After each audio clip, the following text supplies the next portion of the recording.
కడప జిల్లాలో వరద విలయం నుంచి ప్రజలు ఇంకా కోలుకోలేదు. రాజంపేట పరిధిలో 2 జలాశయాల మట్టికట్టలు తెగిపోవటం, ఆ ప్రవాహానికి ఊళ్లే ఆనవాళ్లు కోల్పోవడం విషాదం మిగిల్చింది. పులపుత్తూరు, మందపల్లె, గుండ్లూరు తరహాలోనే తొగురుపేటలోనూ వరదకు 44 ఇళ్లు ధ్వంసమయ్యాయి.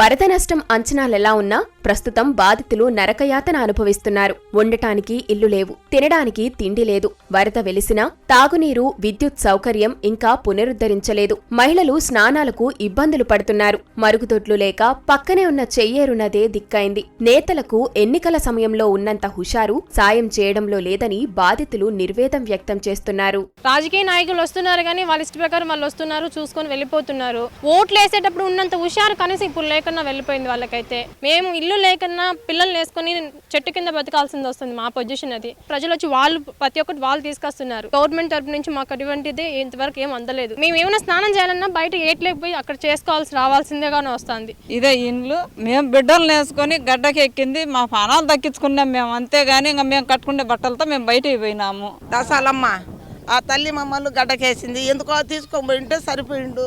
ఉండేటివన్నీ నేల పట్టిపోయా. ఇంకా మేము ఏం బతకాలా, ఏం చేయాలా? ఏదో తీసుకొచ్చి ఉప్పు పప్పు వేస్తున్నారు, ఏదో భోజనాలు పెడుతున్నారు. ఎన్ని రోజులు పెడతారు మీరు కాకుంటే? మాకు ఏదో గూడు చూపించాలి కదా సార్. 2 ఇళ్ళు కొట్టుకోమినాయి అక్కడ. మాకు వాళ్ళకి పిల్లోడు ఒకటి ఉన్నాడు, తల్లిదండ్రులు లేడు. వానికి నేను సాకుతా ఉండా. నాయనమ్మని నేను. మేము మాదిరి గుడ్డలు కూడా లేవు. ఊళ్ళో అప్పుడు ఇచ్చినట్టు మేము కట్టుకుంటా ఉన్నాం. ఆ పిల్లోడికి తల్లిదండ్రులు ఇద్దరు చదివి సార్. ఆ కలెక్టర్ కూడా చెప్పినాం సార్. మాదిరి ప్రభుత్వం అరకొర సాయంతో సరిపెట్టకుండా తాము కొత్త జీవితాలు ప్రారంభించేందుకు తోడ్పాటునందించాలని బాధితులు డిమాండ్ చేస్తున్నారు. గవర్నమెంట్ ఏది మాకు స్పందించలేదు.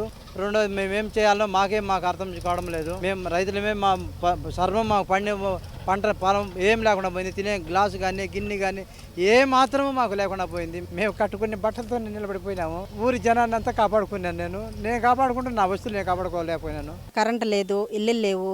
మీరు మాత్రం దయచేసి ఎక్కడైనా కానీ ఒక టౌన్ ద్వారా ఎక్కడైనా ఉండేదానికి ఇల్లు మాత్రం అదొక్కటే కావాలా, అదొక్కటే సాయం చేయాలా. 3.5 లక్షల పైన మాది నట్టం అయిపోయింది సార్.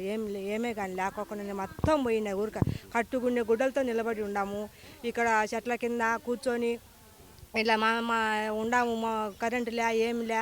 ఇల్లు వాటిల్ని మా పానాలు చాలని మేము గుట్టపైకి ఎక్కినాం సార్. వచ్చి అన్నీ ఎత్తుకోపోయింది సార్. గవర్నమెంట్ సహాయం చేస్తేనే మేము నిలబడతాము. మేము పానంతో ఉన్నాం కాబట్టి అడుగుతున్నాం గవర్నమెంట్ని మాకు సహాయం చేయాలా. ఉండడానికి కానీ పడుకోవడానికి కానీ ఏమే కానీ లేవు సార్ వసతి. అదొక మంచం మిగిలింది మాది. అంతవరకే దాతలు సాయం చేస్తున్నారు, అది తిని మేము ఉంటున్నాం తప్ప ఇంకంతకు మించి ఏం లేదు. ఏం చేయాలన్నా ప్రభుత్వం మాకే ఏదో ఒక విధంగా సాయం చేయాలి అని మేము మనసారా కోరుకుంటున్నాం సార్. ఇక అధికారులు ఇప్పుడిప్పుడే పునరుద్ధరణ చర్యలు చేపట్టారు. రహదారికి అడ్డుగా పడిన ఇళ్లను తొలగిస్తూ విద్యుత్ సరఫరాకు ప్రయత్నాలు చేస్తున్నారు. దాసాలమ్మ గుడిపై ఉచిత అన్నదాన కార్యక్రమం ఏర్పాటు చేశారు.